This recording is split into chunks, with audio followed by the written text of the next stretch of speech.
President Biden is defending the federal student loan forgiveness program as it's on hold now pending a legal challenge. The federal appeals court temporarily blocked the president's plan to cancel billions of dollars of debt, preventing the administration from moving forward with any loan forgiveness, which could start as early as this week. Let's bring in ABC's White House correspondent Karen Travers for more on this.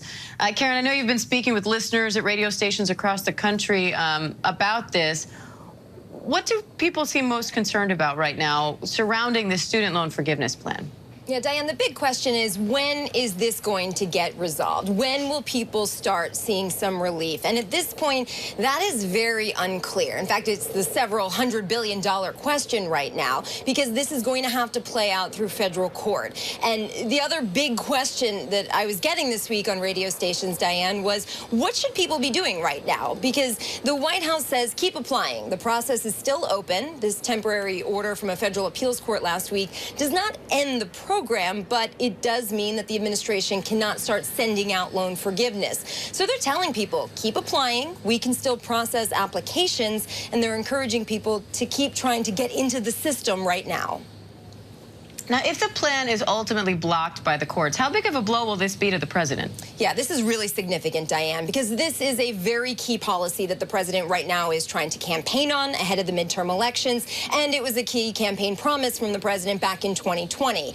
A lot of questions at the White House this week about whether or not this could get resolved in a timely manner so that the president could actually start pointing to some loan forgiveness before people start voting on Election Day, just 2 weeks out now. The White House can't say that, of course, because it is a legal process. But you can imagine there's frustration here at the White House. They want to be able to say right now, this week, as the president is out there, that the money is going to some of these eligible Americans. The president had talked about this as a candidate. It took a while to get it into place. And now, with just 2 weeks until the midterms, they're essentially frozen right now. None of that relief that could have started going out this week is able to go because of this legal process. So how long will this take to get resolved, and what happens in the meantime?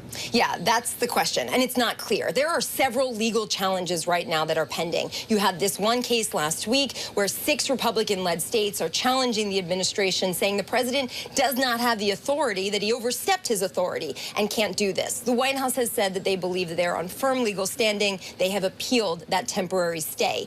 The big date, though, Diane, that is circled on millions of Americans' calendars right now is January 1st. That's when the pause on federal student loan repayments is set to expire. Remember, President Trump had put in place that pause during the pandemic. If you had federal student loans, you didn't have to repay them during COVID. President Biden extended it, but that extension ends on January 1st. So for a lot of people right now, there's a lot of uncertainty. Do you have to start repaying $10,000? Do you have several $1,000s? You don't really know, because you don't know what your balance is going to be, because your loan forgiveness right now is held in limbo because of this process.